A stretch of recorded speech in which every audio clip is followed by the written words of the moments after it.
me in the world of energy. I was a life coach already when I met her, or not really when I met her. I was a teacher when I met her, and then after a long, uh, a long hiatus, right? We did not see each other, and then we saw each other again in quite an interesting what do you call that in a very interesting scenario, right? And that was when I got introduced to the world of energy, all right, through pranic healing or energy healing, all right. And the person responsible to exposing me, all right, to the world of energy is right here with us, a bank executive, an energy healer, and an heratic yoga practitioner. Nahuhutal ako. Or because I'm so excited to talk to her. So let's all welcome, all right, give a round of applause to my good friend, dear friend, bestie, mamshi. Okay, Rachel Geronimo. All right, hi, Rachel. Good Welcome, evening, welcome. June. Welcome to Spaciousness. At last, we'll be able to talk about what financial health is all about.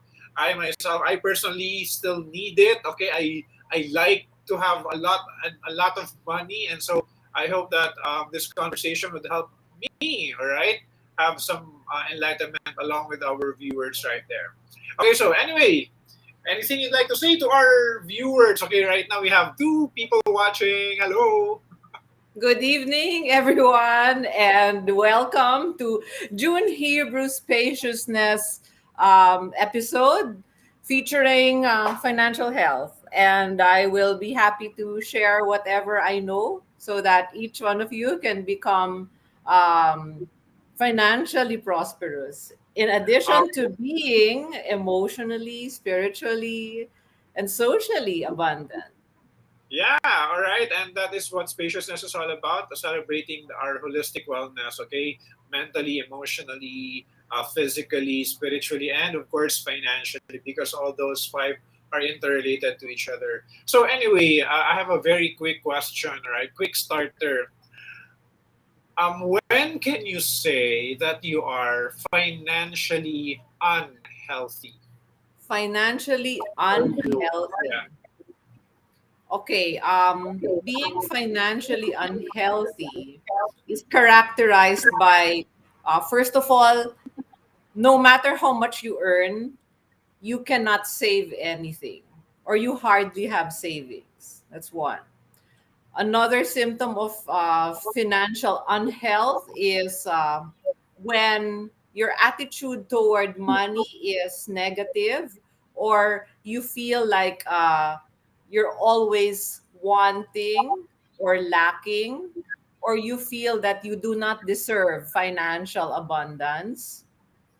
Third, you're always in debt, or your businesses always fold up, or you can't hold a job. So, in short, the flow of money in and out of your life seems to be impeded for some reason. All right. Okay. That those are some of the indicators that you are financially unhealthy. Unhealthy. All right. So I think one of the things that I really liked about what you said is that no matter how much money you are earning, you still don't have savings. I think Yes. many Filipinos, and not just many Filipinos, I think many people in the world are not trained to save. I mean, I graduated business, right? That was my major in college. And did you know what age I started having savings, or at least trying to have my own savings? Mid 30s. Okay. But it's not too late. Okay, it's not too late to start anywhere you are. So if those are the symptoms or characterizations of what makes one financially unhealthy, what do you think makes one financially healthy? Well, when you are able to save, no matter how modest your income. We have a favorite saying, it's not what you earn, it's what you can save. Mm, it's not what Okay? you earn, it's what. what you It's can what we say. save. Yeah, because you can earn 100,000 pesos but save almost nothing. Whereas your neighbor earns maybe half of that, 50,000, but can save 20,000. So who is able to save more? The one with 50,000, who's probably more disciplined compared to the person who earns 100,000 but is impulsive or has a lot of debt, so nothing or hardly anything is left from his or her income. And then another symptom or another indicator of financial health is if your businesses or your jobs always seem to work for you rather than you working for the money, and when you are in a position to give and to share, when you are the donor, not the beggar. When you are the donor, not the beggar. All right. Yes. And interestingly, I've read a story that it's not the amount of money. Really, it's true that it's not the amount of money you're actually earning, but it's the amount of money you can actually save. Because a lot of people who have won the lottery are just millionaires for a few days or maybe for a few period of time. It's not because of the amount of what they have won in the lottery, but because they do not know how to manage their money. Yes. There's So no no matter discipline. There's no discipline in handling all that money.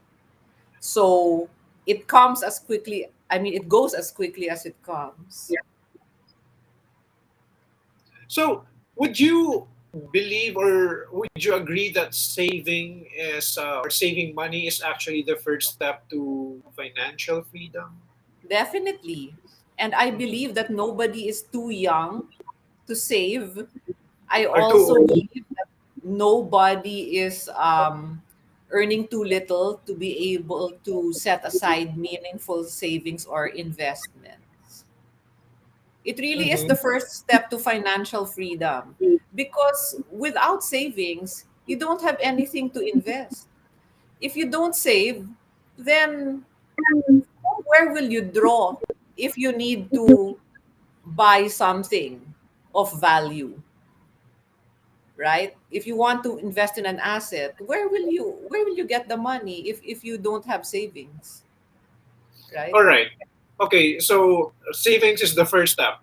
Okay, saving Yeah. money is the first step if you'd like to be financially free. Now, Yes, but there is a step zero prior what to is saving. what is step zero? Mindset. Hmm. Mindset. You have It to has believe that you deserve to be financially wealthy, and you have to have the will to save before you actually get around to saving. Oh, okay. And I'd like to build on that mindset. All right, I'd like to build on that mindset because everything that our mind generates become a form of energy. And you have introduced me to energy healing, and that opened a lot of doors for me in understanding what consciousness and energy have to do with money. So, can you tell us more about money being energy? Sure. In energy healing, like naman June, I am a pranic healer and arhatic yoga practitioner. And pranic healing falls under the wide umbrella of energy healing. Energy healing is based on the truth that we are all swimming in the same ocean of energy. And everything, yeah, everything around us is energy. Our bodies are energy, our homes are energy, our friendships, our jobs, our relationships are all energy, and therefore even our money is energy. Okay, now energy in itself is neutral, but energy becomes positive or negative depending on the thought form, the habits, and the actions behind that energy. So, for instance, money in itself, just like energy, is neutral, but it's your attitude towards money that will make the flow of money in and out of your life abundant or not abundant. If your attitude towards money or your mindset towards money is unhealthy, or you feel that you don't deserve to be wealthy, or you are stuck in what your parents told you, that, oh, we're just humble, we're just a simple family. If you're stuck in that mindset or paradigm, then the energy behind what you earn, what you save, will not be so good. So it cannot expand. And so there's this also saying that it's noble to be poor. That's a very limiting belief, you Yeah, know. I know a yeah, lot of I know a lot of financially struggling people who have dignity and who are noble. Okay, but it does not make you noble to be financially struggling, because there is also a lot of dignity and nobility in being financially abundant and affluent.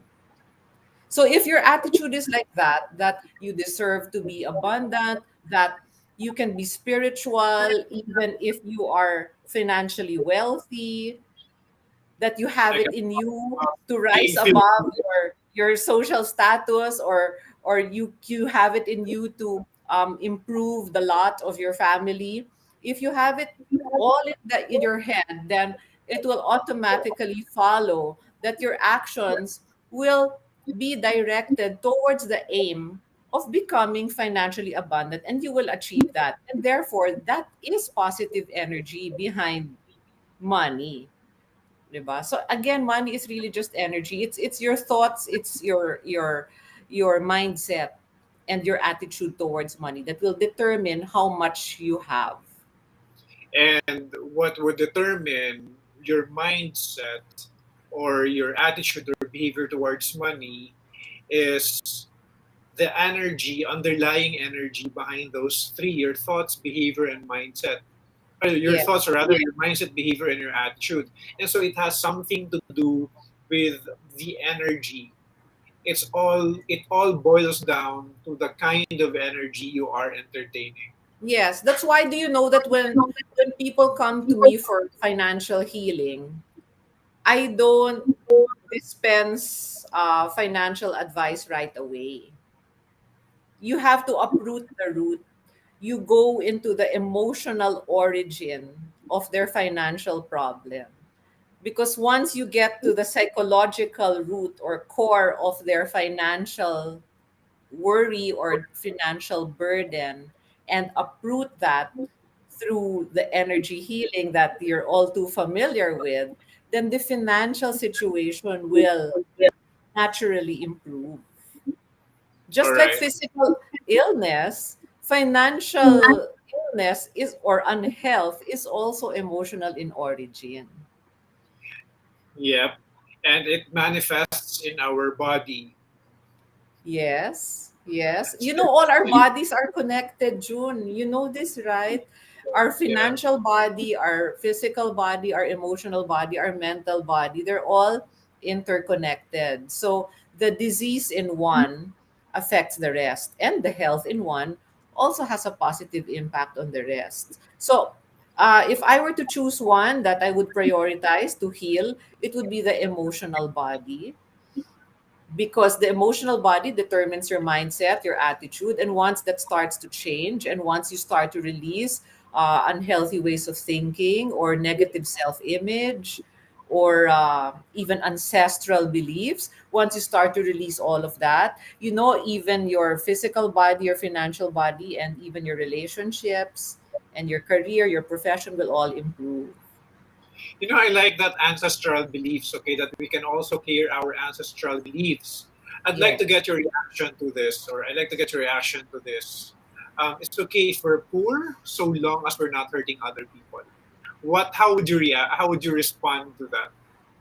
Well, if Because I someone know tells, it's a very limiting belief system, and I yes, think through this episode, I'd like to somehow bring these underlying limiting belief systems, all right, to the surface, so that we can somehow make them known, and other people can become more aware of these limiting belief systems, so that they are more aware also that there are other belief systems waiting for them,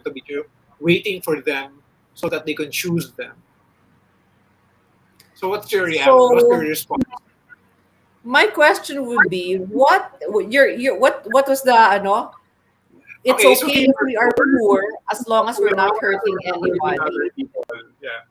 Well, I respect that. I love to, I learned this from you, to be in a space of allowance. So first of all, I will treat that statement with respect.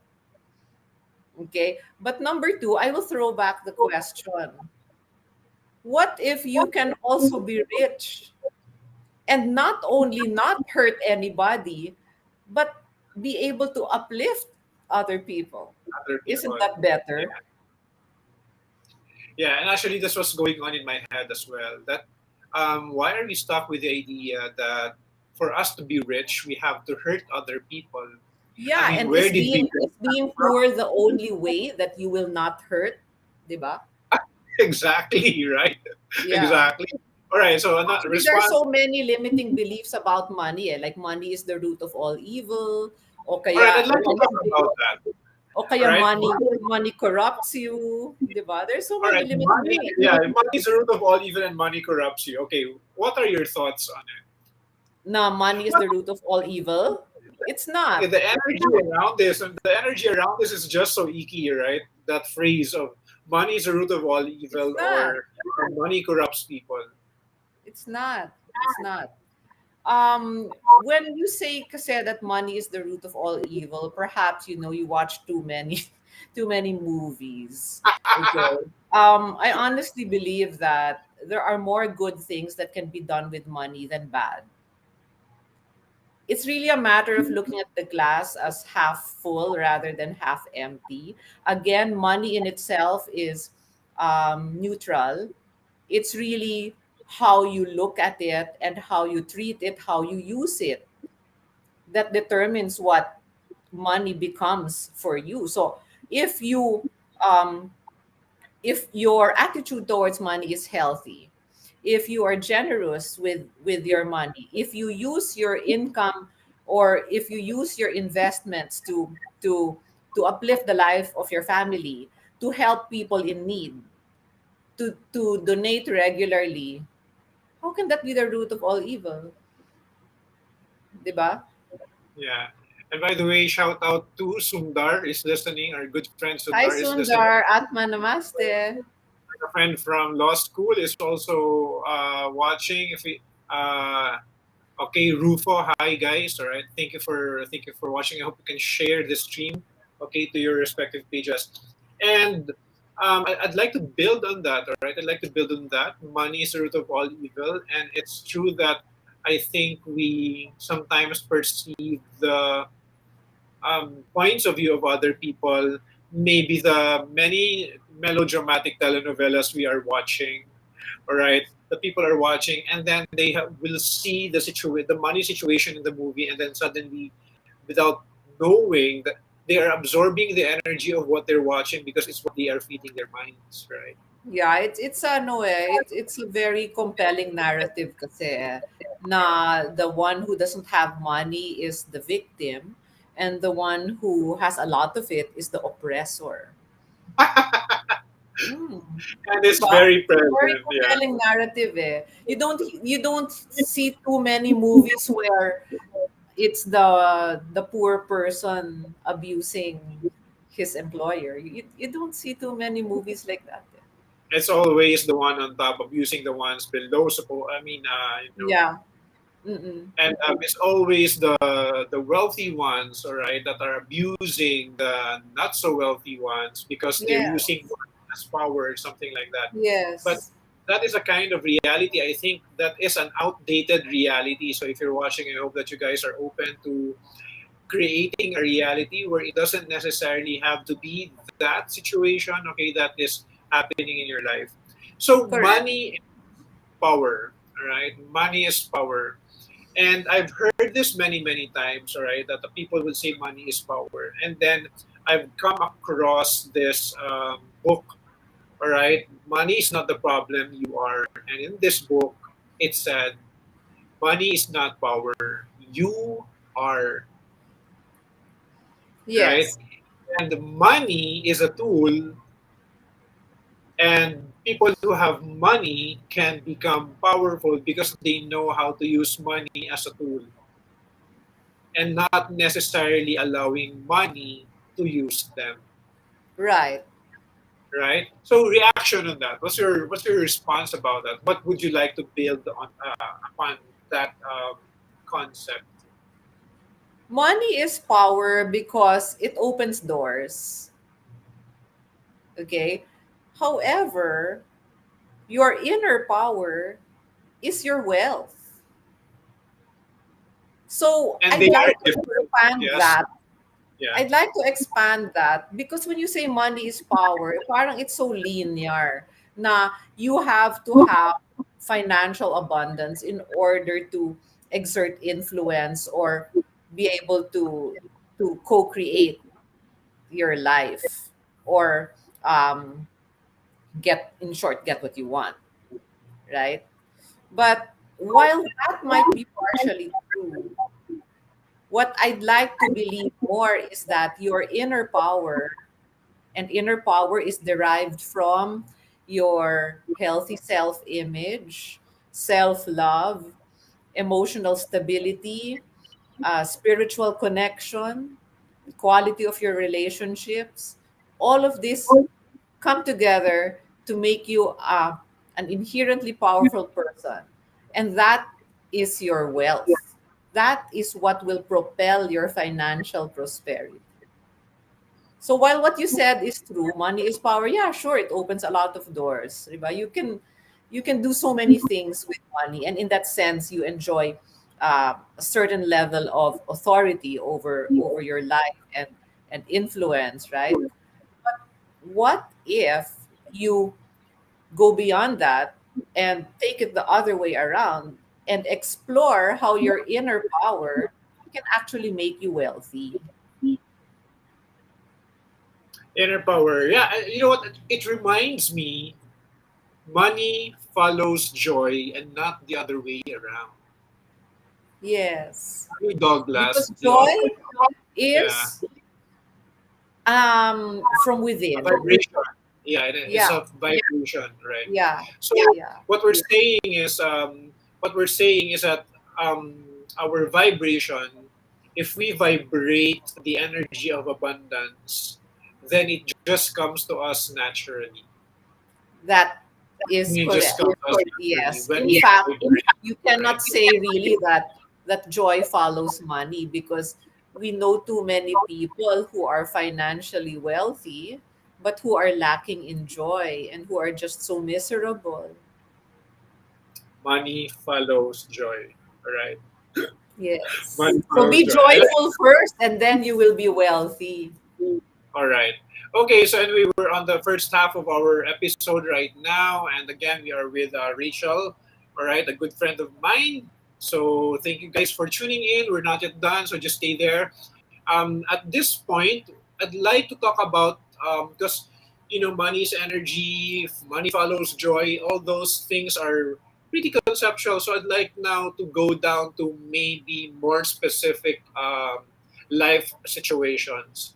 And I know you work in a bank, and so I'd like to ask you this. All right, are debts really bad? No, they're All not. right. No. A lot of debt is actually productive, expansive, especially when the purpose of the loan is for building a business or investing in an asset. Mhm. Okay. So there's this misconception about debt. You know, too many people that are in Tagalog takot sa utang. Have you encountered people like that? Ay, takot ako sa utang. So Yeah. they're wary of debt. They just want to be debt free. Well, again, I respect that, but what I'd like to tell you is that debt can actually be a blessing or a very good thing. It depends on the purpose, and it also depends on the fit between the kind of loan you you borrow and the purpose for what you will use it for. Okay.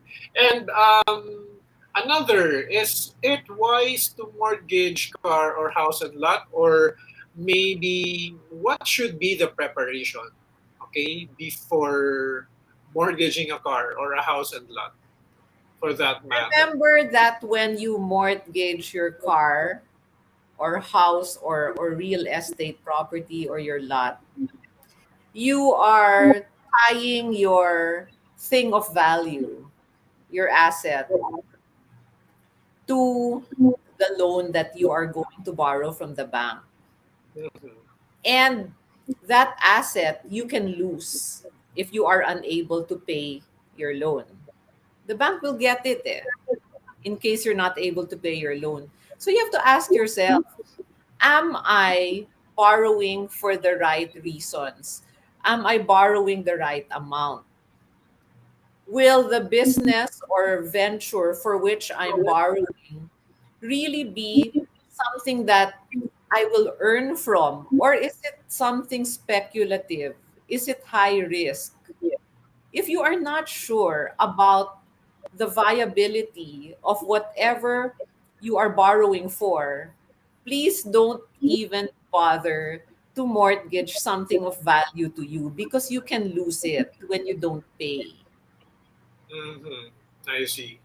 Mhm. Um, for starters, people who are starting, is it wise, instead of mortgaging, to purchase a property like house and lot? Because I know, Robert Kiyosaki says that it's a liability to keep a house or even to keep a car. But at the same time, we in this reality, we need, or we like to live in a good house. We like to drive a good car. So what are your thoughts on it? I think well, first of all, if you are to prioritize your purchases, you'd rather buy the real estate Mm, first rather than the vehicle, because the vehicle depreciates but your real estate asset appreciates. So I'm looking at it from the point of view where the person will have to partially borrow in order to purchase either the vehicle or the house, right? I would rather purchase the house or the real estate because the real estate values increase over time, and the value of the vehicle, the moment you drive it out of the shop, the value already goes down by 10 to 20%, right? Mm-mm. So yeah, I and when you buy real estate, you also have to look at other factors, not just the price, but the location, the who is the developer. You have to trust the person who you're buying the real estate property from. mhm. Yeah. Mm-mm. All right. So here, let's talk about spirituality and money this time. One of the Sure. things that I like about Master Chowakoksui, all right, our teacher, all right, is when he said that spirituality is not anemic, because I think that many people who explore the road to spirituality eventually give up a lot of things. All right, again, it's their choice. If it works for them, yes, it works for them. But what we have right now is maybe a different option for you to Yeah. explore your spirituality that doesn't necessarily have to be anemic. All right. So Yes. could you tell us more about it?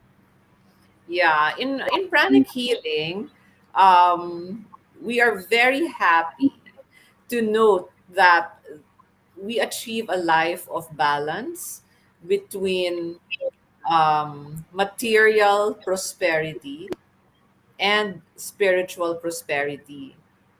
So your spirituality in pranic healing is never anemic, because rather than you having to give up many things, the fact is that you're even able to do even more. So what we've realized, and I think you've experienced this yourself, is that Yeah. um, you know, upon treading the pranic healing path, your spirituality feeds your financial abundance, And at the same time, your material prosperity feeds your spirituality. Why? Because when you are spiritual, um, you enter into this practice of giving, because the spirituality that we learn in pranic healing is not all just worship, it's also action, about going out there, making a difference, sharing and giving. And one of the surest ways to attain financial prosperity is through giving. Remember, Master Choa Koksui always says, when you have money, you should give. But when you think you don't have money, the more you should give. Because tithing or donating is like magic. You reap what you sow. Eh. You get back a lot more than what you donate. And it's really a scientifically proven thing, right? So your spirituality, the way we know it in pranic healing, actually makes you more financially abundant because we follow that formula of tithing. So when we get back money in return, our spirituality, in effect, has made us financially wealthier. On the other hand, our financial prosperity makes us more spiritual, because when we're financially prosperous, then we don't have to worry about where we will get the money to buy our next meal, right? Or how we will pay our rent. Then our mind is freed up from that kind of burden. And now we can do our meditation, we can take our pranic healing classes, right? So one feeds the other there. So in pranic healing, we really tread the path of balance between financial abundance and spiritual abundance. And I think it's also important to note that when we speak of giving, it has to be, of course, with the right intention, or Yes. with the right intention. Because Mm-hmm. I've seen some people giving not because they really like to give, but they like to show other people that they are giving, and they are attached to this kind of image that I'd like people to think that I'm a very giving person, and so that actually negates what we are doing. All right, that's Correct. actually negates the giving. All right, because it is a, again, the energy and is starts from the intention, and if that is the intention, it negates whatever you're doing. And Right, here's a Jude. You know what? If your intention behind your donation is for vanity or to be popular, you're right. You know, that's a very low vibration because it's still selfish. You want to be gratified, you want to be admired, you want to be well known for your wealth and your generosity. That's a very low vibration. So, to test whether your intention is pure, when you give, you ask yourself, am I still willing to give this amount even if no one will know except God? Right? That's how you test the purity of your intention in giving. And that is the kind of giving that will reap the highest reward. That's why a lot of and, us we give anonymously, ha. yeah, and that's why, that's what one of the things I like about pranic healing is that it does a lot of work without press releases. Yes. It's so One of the quiet, di ba? things that I like about the Pranic Healing Foundation of the Philippines and the World Pranic Healing Foundation is that they help a lot of people from the farthest areas of the world, farthest areas of the Philippines. They have scholars. They send kids to school, and no, you will not see any press releases. Okay, from the World Pranic Healing Foundation that they're actually doing that, helping other people.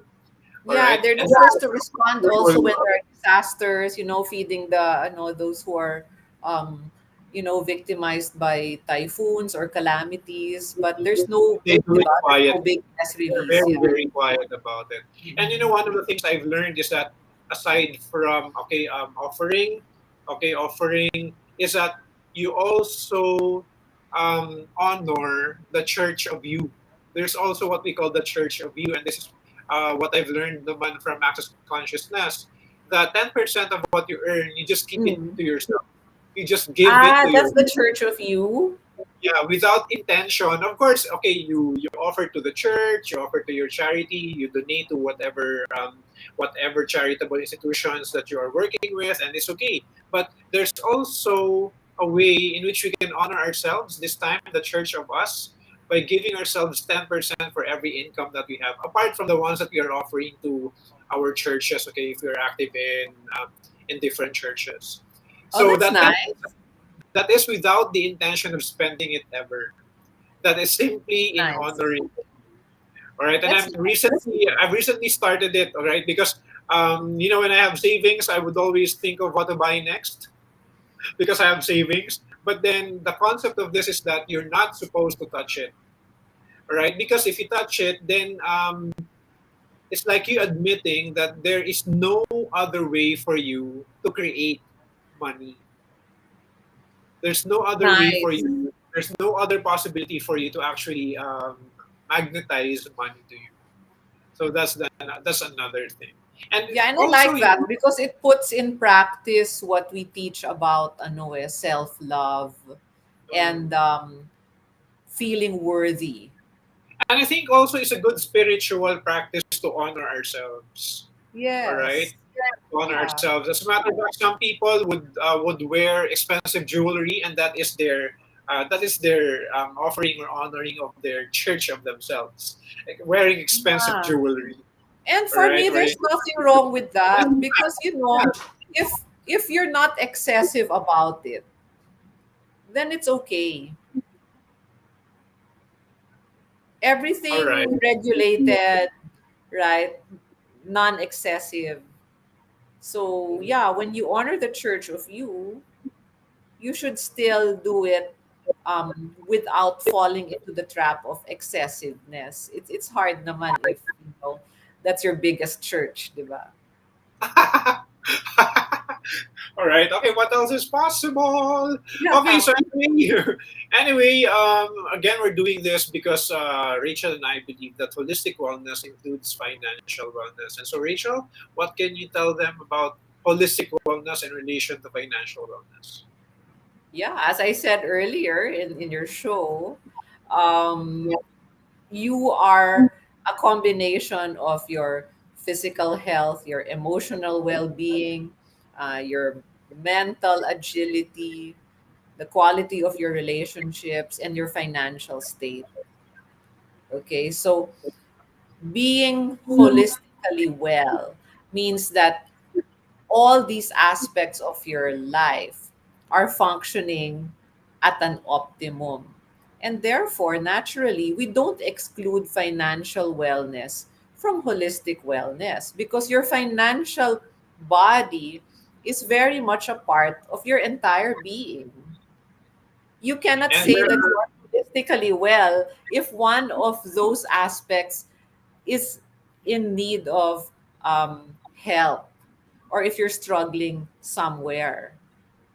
But the good and news is that you can always heal that part. Whatever is ailing in your life, whether it's your relationships, your physical body, your finances, all of these can be healed and you become whole.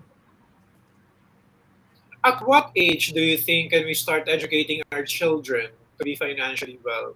Because I know, I admire Mia so much, your daughter Mia so much, for having taken a lot of courses with regard to investment, okay, money matters, and it seems to me that um, you've done a really good job training Mia, all Thank right, you. Mia to become financially well herself. And she whispered to me how much her savings are, and I'm so impressed. You're astounded. I'm so astounded. Wow, Mia. Okay, you are whatever you're doing, you're on the right track. Okay, so Yeah, for a yes, 24-year-old who doesn't even work 4 hours a day, she has quite a bit of savings. Ah. yeah, yes, Mhm. she has. All right. So anyway, what can you advise the parents out there?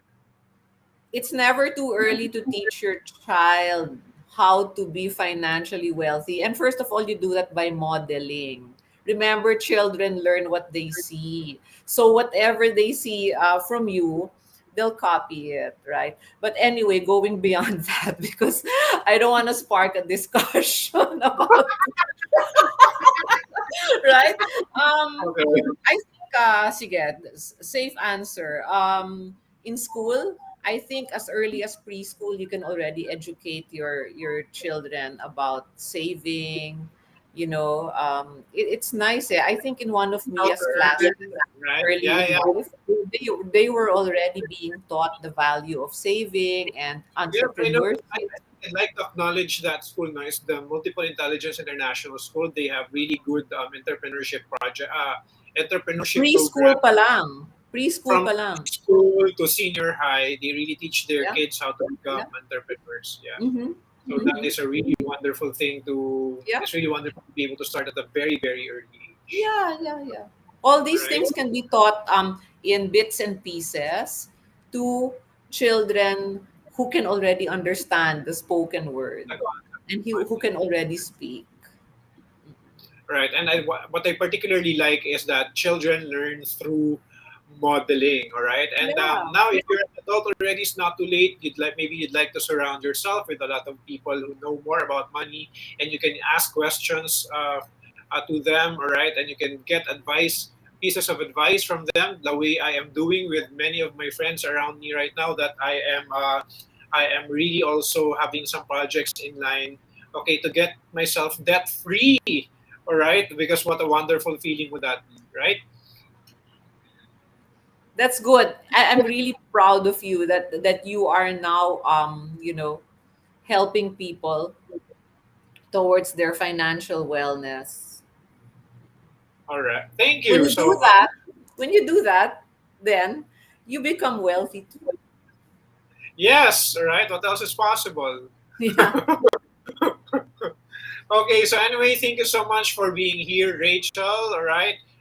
Thank To you all those too. who are watching, okay, maybe you have some questions you'd like to ask. All right. Oh, Kylie's here. Kylie's watching. All right. There's somebody watching from Hi, Saudi. Ramon. Okay, a good friend of mine, and Sundar again from Malaysia. All right. So again, thank you so much. Again, thank you, Rachel, for sharing. And here are my favorite bits of for the day. That first, okay, saving starts. Okay, saving is the first step to financial freedom. And that second, money is energy, and money being energy. And since our physical body is also made up of energy, our emotional body, our mental body, our spiritual body, and financial body is part of our body that has energy on it, has an energetic charge. And so, clearing our mindset, okay, thank you for bringing that up, clearing our mindset with regard to money, opening ourselves up to possibilities, maybe becoming more aware of what our finance belief systems are, then that would help us become financially prosperous. And internal conditioning is very necessary. Okay, it is an important integral part of becoming financially wealthy.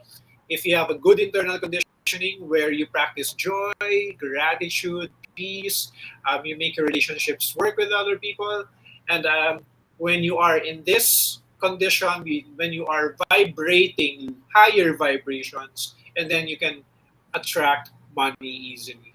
And holistic wellness includes financial wellness. All right. All Again, correct. Very good. thank you so much, Rachel. Okay, wow, I did not notice that the time has passed. It's been 43 minutes. Right now, we have 23 people watching. I hope you can share and share and share and repeat this. Keep watching this. We'll have more episode. This coming Thursday, I'll have Karen and Navarro. All right, and we'll be talking about having fun in your life. All right, because Karen has been going around different places. All right, just embracing fun in her life, and let's get to know her story on Thursday. So again, Rachel, thank you so much for being Thank here. Bye, you. everyone. Thank you for tuning Thank you in. so much, June. Good night. Good night.